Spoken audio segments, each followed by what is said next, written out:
Welcome to my YouTube channel. My name is Devrat Kumar Chandan and I have done my MTech from NIT Hamirpur. Also, I cleared a BPSC exam in 2022. Also, I am working as a assistant professor in Government Engineering College, Bihar. Here, I am going to start a series on the basic electrical circuit in which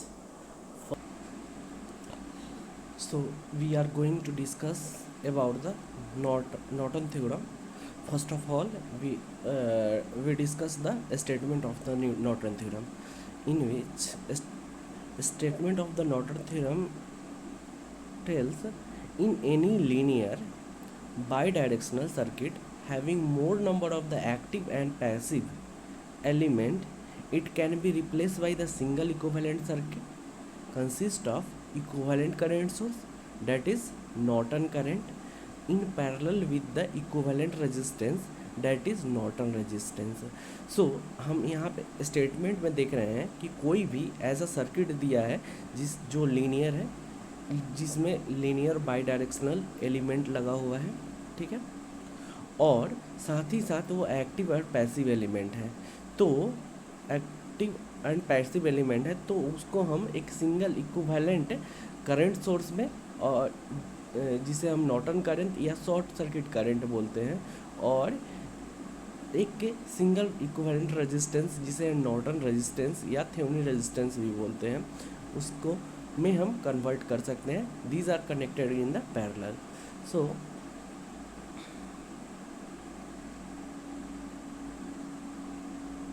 यहाँ पे हम देख रहे हैं कि हमारा जो circuit है वो यहाँ पे वो लीनियर बाई डायरेक्शनल है और कॉम्प्लेक्स सर्किट है।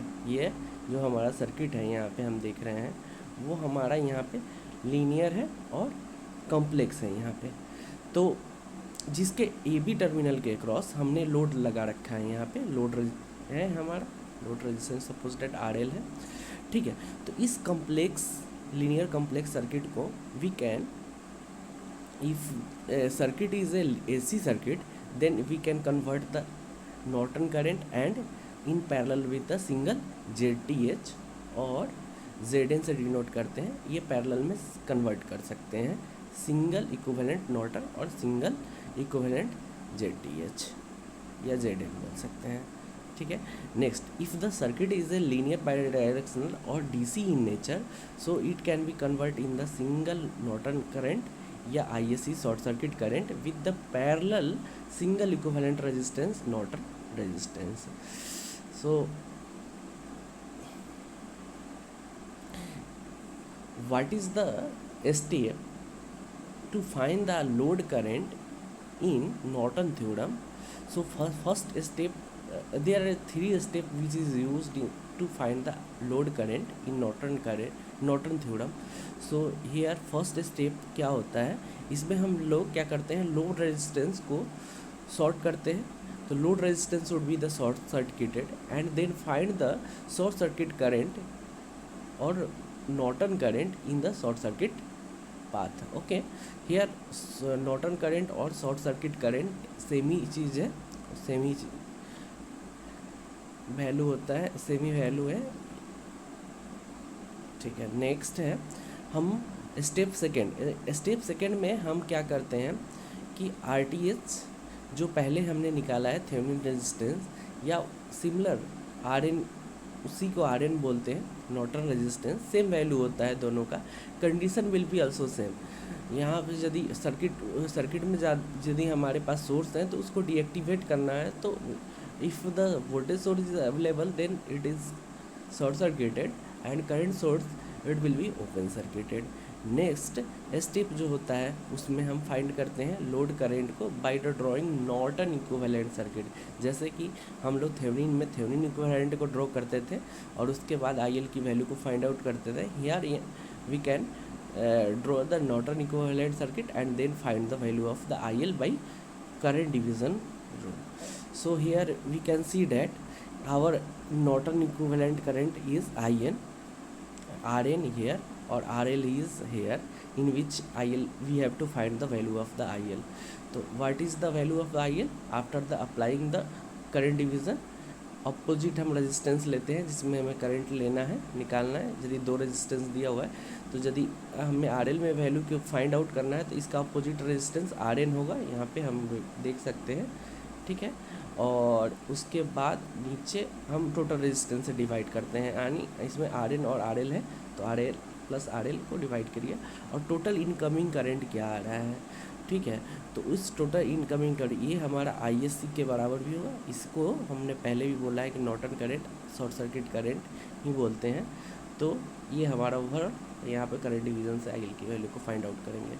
अच्छा, अब हम लोड करंट की वैल्यू निकालेंगे। एक एग्जांपल देते हैं लेके नॉर्टन थ्योरम अप्लाई करके यहाँ पे। तो हम लोग प्रीवियस एग्जांपल जो लिए थे अपने थेवेनिन थ्योरम सर्किट को में लोड करंट की वैल्यू को फाइंड आउट करने के लिए, तो value will be always same, चाहे आप थेवेनिन थ्योरम लगाओ या नॉर्टन थ्योरम लगाओ। तो यहाँ हम देखते हैं कि हमारा कौन सा क्या वैल्यू आ रहा है। तो सबसे पहले क्वेश्चन जो हमने पहले लिया था प्रीवियस, वही क्वेश्चन है मेरा। यहाँ पे we can see that here 20 volt यहाँ पे वोल्टेज लगा है 5151 और 51 यहाँ पे रेजिस्टेंस लगा है और लोड रेजिस्टेंस हमारा 10 ओम का है। यहाँ पे लोड करंट निकालना है, थेवेनिन से हमने निकाला था लोड करंट की यहाँ पे। तो यहाँ पे हमें नॉर्टन से निकालना है by using the Norton theorem. So first of all हम लोग फर्स्ट स्टेप को अप्लाई करेंगे। इसमें देखेंगे कि इसमें फर्स्ट स्टेप में हमारा क्या बोलता था कि सबसे पहले RL को लोड रेजिस्टेंस को शॉर्ट कर दो। तो यहाँ पे हमने देखिए यहाँ पे हमने सेट शॉर्ट कर रखा है, ठीक है। और उसके बाद I am going to find the value of the short circuit current, या उसी को बोलते हैं नॉर्टन करंट। तो यहाँ पे हम सबसे पहले देख रहे हैं कि 5 ओम का रेजिस्टेंस पैरेलल में आ गया, सर्किट को रिड्यूस करना चाह रहे हैं तो ये इसकी वैल्यू जो है हाफ हो जाएगी, सेम वैल्यू है। तो यहाँ पे 2.5 आ गया, 2.5। नेक्स्ट ये 2.5 और ये 5 जो है वो सीरीज में आ जाएगा 20 वोल्ट का। तो हम यहाँ पे I की वैल्यू, यहाँ पे ये जो हमारा I है इनकमिंग करंट, इसकी वैल्यू 20/7.5 आ गया। नेक्स्ट हम फिर यहाँ पे हम क्या कर सकते हैं, अपना जो करंट डिवीज़न है वो लगा दें तो we can find the value of. तो यहाँ पे हम देख रहे हैं नॉर्टन, यहाँ पे फिर से हमने लगा दिया यहाँ पे। तो देखिए यहाँ पे अपोजिट, जिस सपोज डेट हमें इसमें निकालना है तो इसके अपोजिट रेजिस्टेंस 5 ओम है अपॉन टोटल रेजिस्टेंस यानी 10 ओम इनटू टोटल इनकमिंग करंट, ठीक है। यहाँ पे दिया तो ओवरऑल हमारा यहाँ पे वैल्यू फाइंड आउट होके आ गया 4/3। तो ये नॉर्टन करंट या शॉर्ट सर्किट करंट बोल सकते हैं कि हमारा 4/3 आ चुका है। देन हम नेक्स्ट स्टेप लगाते हैं नॉर्टन रेजिस्टेंस या थेवेनिन रेजिस्टेंस। ये हमने पहले भी थेवेनिन थ्योरम में किया था। तो यहाँ पे हमारा जो सोर्स था, इसके लिए कंडीशन है कि सोर्स जो है उसको डीएक्टिवेट करना है। तो इसमें हमारे सर्किट में सोर्स जो था वो वोल्टेज सोर्स था, तो it will be short circuited and after this short circuit ये our circuit will be reduce 5 ohm is parallel, so its value will be 2.5 ohm. Yes, 2.5 ohm हो जाएगा और 2.5 ohm is in series with the 5 ohm. So overall हमारा RN RTS जो हो जाएगा वो 7.5 ओम हो जाएगा। क्लियर है। नेक्स्ट स्टेप हम सर्किट ड्रॉ करते हैं नॉर्टन इक्विवेलेंट सर्किट का, और इसमें हम लोग देखते हैं वैल्यू को फाइंड आउट करते हैं IL की वैल्यू को। तो यहाँ पे IL की वैल्यू हमने पहले भी देख रखा है कि IL की वैल्यू कैसे फाइंड आउट करते हैं करंट डिवीज़न के रूल से। तो opposite resistance upon total resistance और इसको इनकमिंग रेजिस्टेंस से मल्टीप्लाई करते हैं। तो यहाँ पे हमारे सारी वैल्यू आ चुका है। सेकेंड स्टेप में हमने नॉर्टन रेजिस्टेंस निकाल लिया था। तो यहाँ नॉर्टन रेजिस्टेंस की वैल्यू 7.5 ओम है, यहाँ 7.5 ओम और यहाँ पे RL की वैल्यू 10 डाल दिया है और टोटल नॉर्टन करंट हमारा जो था 4/3 था। तो ओवरऑल IL की वैल्यू जो है फिर से हमारा आ गया है 10/70.5 जो हमें थेवेनिन थ्योरम में आया था। तो thank you for listening. We will meet in the next session with the new theorem यानी सुपरपोजिशन थ्योरम।